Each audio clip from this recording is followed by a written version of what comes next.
Profauna Indonesia telah memetakan kerusakan alam yang diduga menjadi penyebab terjadinya banjir bandang di Kota Batu, Jawa Timur. Organisasi pegiat lingkungan tersebut memprediksi jika upaya reboisasi baru bisa membuahkan hasil dengan durasi lebih dari 3 tahun. Ketua Profauna Indonesia Rosek Nur Sahid menganalisa wilayah sepanjang lereng Gunung Arjuna saat ini sebagian besar telah kehilangan fungsinya sebagai hutan lindung. Alih fungsi hutan menjadi lahan sayur disebut-sebut menjadi biang kerok rusaknya fungsi hutan lindung sebagai penyerap air ke dalam tanah. Informasi lebih lengkapnya akan disampaikan oleh rekan jurnalis kami dari Surya Malang. Ada Erwin Wicaksono yang saat ini sudah tersambung bersama kami. Halo Erwin. Halo rekan Firda. Erwin, bisa Anda informasikan terkait bagaimana saat ini kondisi hutan di kawasan lereng Gunung Arjuna? Ya, baik.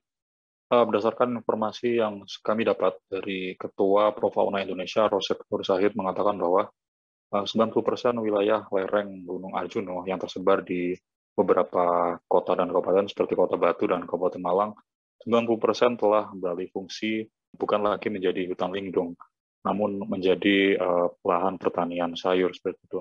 Hal tersebut turut dikritisi oleh Profauna sebagai penyebab juga dugaan atas terjadinya banjir di Kota Batu. Begitu, Firda. Erwin, apakah kerusakan hutan di lereng Gunung Arjuna ini berimplikasi terhadap kejadian banjir bandang di Kota Batu beberapa waktu terakhir ini?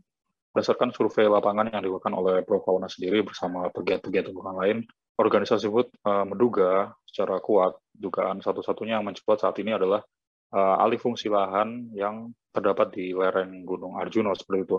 Pasalnya tanaman-tanaman sayur sendiri tidak cukup kuat untuk menahan air resapan dari air hujan, sehingga membutuhkan sebuah langkah percepatan reboisasi dengan menanam tanaman-tanaman yang memang untuk menyerap air dengan baik seperti itu, seperti minimal pohon buah-buahan seperti itu. Begitu, Firda. Aduh, lantas bagaimana upaya reboisasi yang dilakukan oleh pihak-pihak di sana pada saat ini? Sejauh ini Profauna Indonesia telah berkoordinasi dengan pemerintah setempat, dan langkah nyata sendiri dari Profauna sedang berkoordinasi juga dengan petani-petani setempat agar mau untuk mulai menanam tanaman-tanaman buah-buahan. Kenapa tanaman-tanaman buah-buahan? Karena tanaman buah-buahan sendiri dirasa cukup kuat untuk meresap air, dan juga selain itu bisa juga dimanfaatkan secara ekonomis kepada para petani karena bisa diambil panen setiap panennya. Namun untuk mengembalikan fungsi hutan yang telah rusak dari berbagai macam hal seperti kebakaran dan sebagainya membutuhkan waktu yang tidak lama ya. Bahkan itu prediksinya bisa sampai 4 tahun lebih seperti itu, hingga akhirnya bisa pulih kembali. Begitu, Firda. Berarti membutuhkan waktu yang cukup lama untuk mengembalikan fungsi hutan lindung di Malang sendiri. Baik, terima kasih rekan jurnalis dari Surya Malang, Erwin Wicaksono, atas laporan Anda. Dan tadi Tribuners, Erwin juga sudah menghimpun keterangan dari Ketua Profauna Indonesia, Rosek Nur Sahid. Dan berikut liputannya untuk Anda.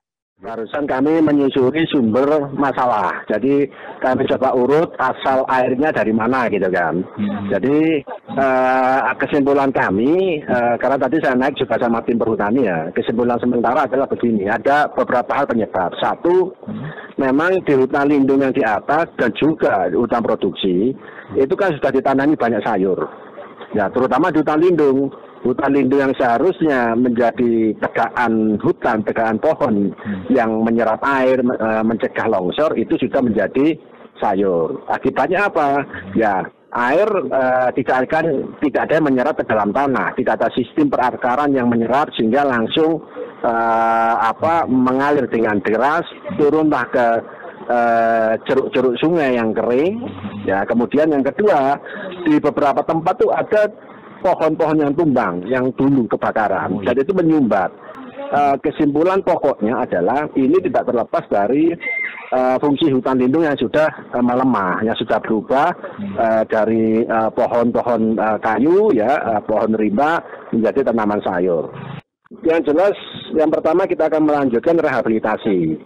Alih komoditi tanaman sayur menjadi pohon buah-buahan. Itu yang pertama. Kemudian yang kedua, kita akan mempertahankan sisa hutan lindung yang utuh. Jangan sampai itu kemudian dibuka, jangan sampai ada satu pohon pun yang dibunuh atau ditebang ataupun dibakar. Jadi Dua itu yang akan kami lakukan. Kelihatannya simpel tapi tidak mudah untuk mewujudkan gitu. Terima kasih sudah nonton. Jangan lupa like, subscribe, dan share ya.